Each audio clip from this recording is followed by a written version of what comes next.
Welcome back, guys. Tonight I will be unboxing, reviewing, and comparing the Nitecore MH11 EDC flashlight.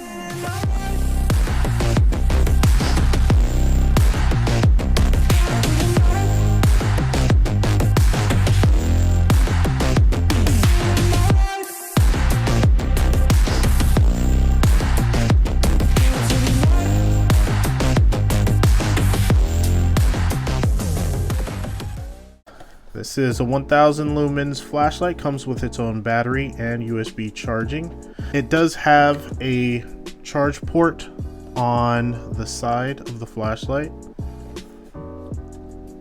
And these are just some specs. I'm gonna run down the specs once we get into the actual review. So let's just get to the unboxing here so you can see what you get with the flashlight. Let's put that aside. So you get the flashlight itself. You get this neat little nylon pouch. It's got the D-clip on the back and hook and loop on the back part so that you can mount it to a belt. You have your USB-C charging cable, and it's got a little Nitecore hook and loop tie back so you can store that really compact. In this bag we've got the Nitecore retention lanyard, warranty card, your instruction manual, belt clip, and it does come, I'm not going to take them out because I don't want to drop them and lose them, but it does come with these extra O-rings.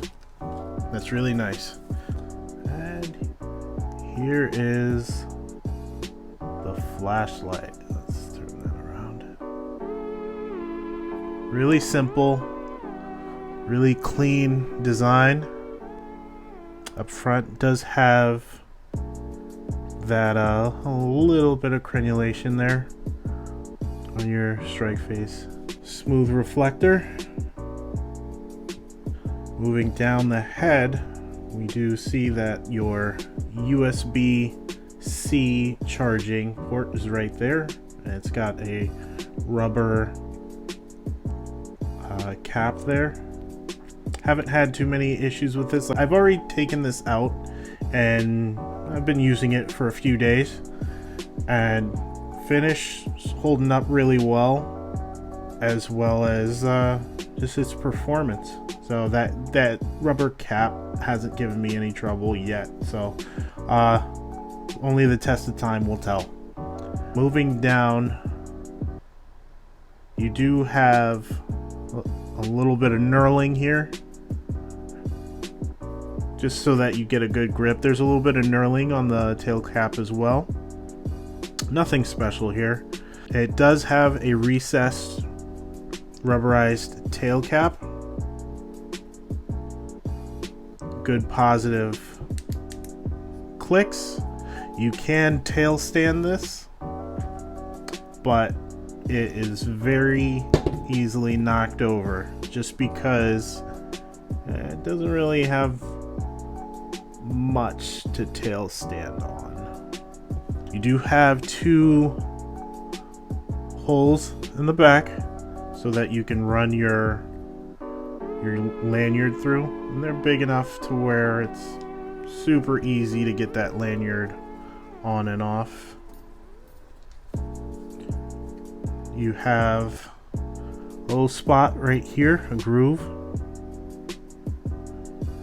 where you can click your belt clip onto. This one, I don't believe it's reversible. This part doesn't really give you a lot of space to really sink it down into your pocket, so I wouldn't use that as a reversible one. I would just leave the clip on just like that. This is a 2600 milliamp hour 18650 battery. goes in here, positive side down. Seal that bad boy up, and you're good to go. This flashlight does have 4 modes, super simple, and that's the way I love it. So you have your low mode, light half press for your next mode, which is your mid, then your high mode, and then turbo. IP68 rated, so that is dust proof and waterproof. Cool thing about this flashlight, it is dual fuel, so if you want to run an 18650 or CR123As, you can. Just note that with the CR123As, you're going to get a little bit lower performance. That's pretty much with all lights that are dual fuel. It's just battery output. So charging this is super simple. You can charge it outside of the battery if you want, or you can use the onboard charging port. What you're going to do is you're going to connect your USB-C right here. Your power indicator light is going to start flashing.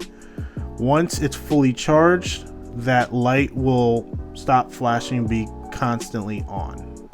Now, to compare the MH11 to the VG15S, you can see sizes are very similar.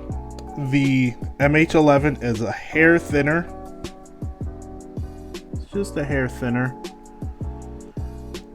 Tail caps are slightly smaller. I actually like the tail cap on the VG15S. It's just a little bit bigger, a little bit easier to actuate that light, and it's a little bit stiffer. This one, just about, yeah, it's a little bit stiffer. I kind of like that just as an added precaution so you don't accidentally bump that light on. But this one, they're both really good. Like you're not gonna, you have to deliberately press these. But that being said, this one's just a little bit stiffer. This one did come with an extra crenulated bezel. I can swap that out for a regular flat one. This one's just permanent. It's just permanently like that, so you're not going to be able to swap that out. Both have the removable clips. I do like the MH11 a little bit more, even though this one does sit a little bit higher. This one sits deeper in your pocket, so I like this one better. And this one just, I don't like how it's silver. It sticks out. Yeah, it matches the bezel, but it's just, it's a little bit too overt for me. Alrighty, so that's just on, oh, and the other thing, you're gonna see this in the actual comparison when we're lighting these off outside, but this one's definitely more floody than this one. This one has more, the MH11 has more candela. It's got a smooth reflector. So this one has that orange peel reflector, if you can see in there. So you're gonna get a little bit more of a spill with this one than a focused beam with this one. So yeah, let's take these outside and do the output comparison. Alright, first up we're going to do the Thorfire VG15S. Here's low, probably can't make moonlight out. And now here is second mode. I don't know if you guys can see the shed right there. Third mode. You can see under the ground. Great. Alright. That middle part of the shed is 15 yards. And then you guys probably can't see down range. In the back, my range starts, the beginning part of my range, the closest part of my range is roughly 50 yards away. And now this is highest mode, I can see what's out there, but you guys probably can't. This is turbo at 1070 lumens. And now for the Nitecore MH11.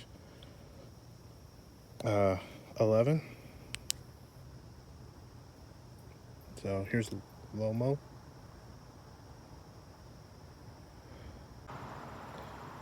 Now, setting number 2. This one has 4 settings.